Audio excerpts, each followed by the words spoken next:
So, ayan. Hello everyone! Welcome to my channel. It's me, Ayan Garcia. And for today's video, I'm going to show you how I prepared my home remedy on curing my cough and my my how do you call that, fever.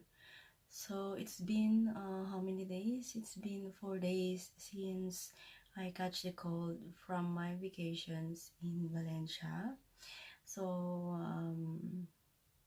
I think I catch cold there, and then I continue drinking some medication, but it's still not going to get rid of it. So I try the advice of some of my friends, and I try also this kind of remedy I search online. So I try this kind of home remedy to to how do you, to get rid of my phlegm, because I was suffering phlegm. It's very difficult for me to breathe, especially when I am coughing. So I have a fever, cough, and I have runny nose as well. So how do you say this? I feel weak because of this kind of sickness that I have. So until now, I still have some cough a little bit. So I was trying to bring out the phlegm. I was trying to drink much more water. And actually, I have here a one bottle of water. I have here one bottle of water. I am using this to see how much level I am drinking every day. So I'm using this kind of how many milliliters is this? 1.5 liter of water. So I know how much water I'm drinking every day. So I'm using this, and actually I start drinking since this morning.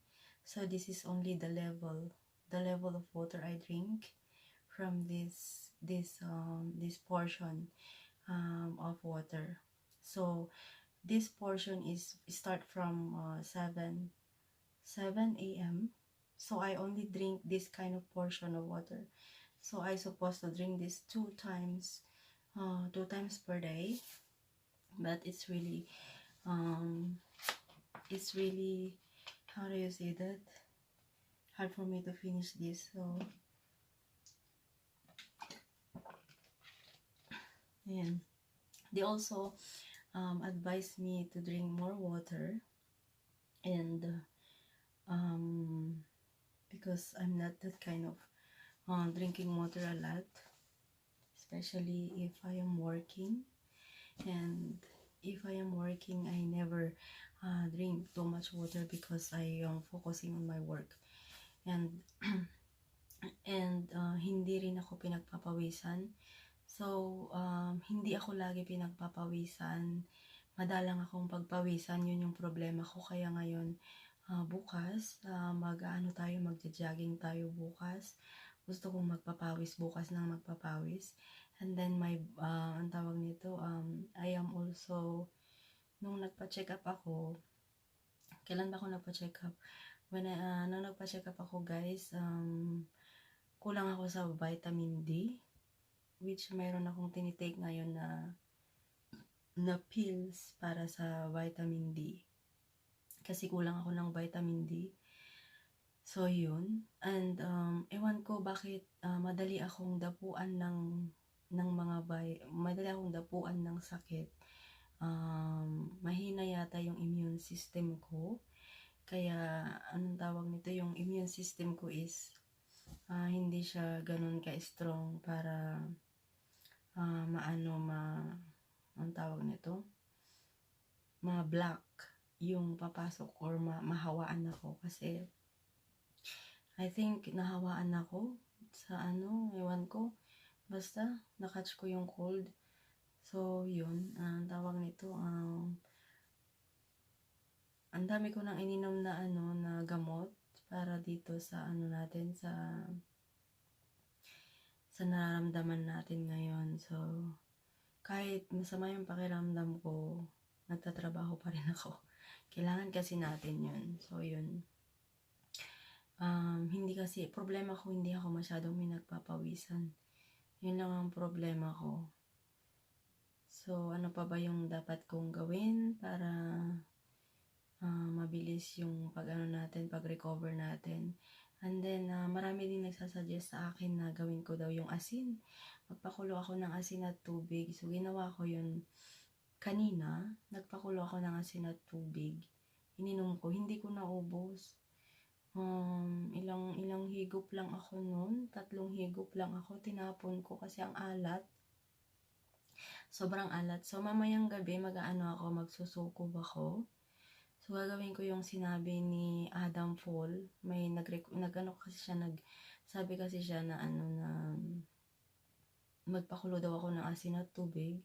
At yun daw yung gamitin ko para magsukob. So, sukob ba yun o suob? Ewan ko. Basta.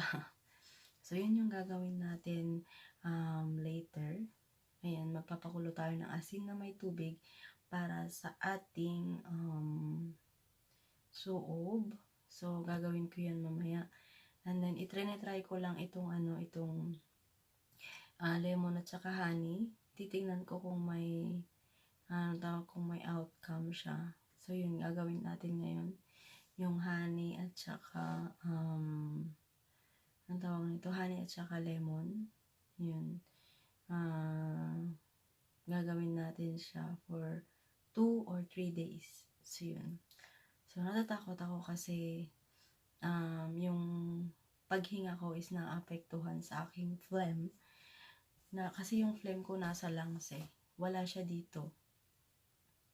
So, nandito siya sa lungs, yung phlegm. So, kailangan natin siyang ilabas ng ilabas. Yun. So, kaya yun, pag sa tuwing umuubo ako, trinatry ko siyang ilabas talaga, yung i-force na ilabas para kahit papano yung natin siya ang tawag nito makahinga tayo ng konti. So yun. So ayan, samahan niyo ako sa paggawa natin ng home remedy sa pag-cure ng ating trangkaso or pag-cure ng ating habo at ng ating sakit ngayon. So, yun. So, yun guys. Samahan niyo ako sa ating gagawin ngayon. Magpapakulo tayo ng lemon. So, ayan.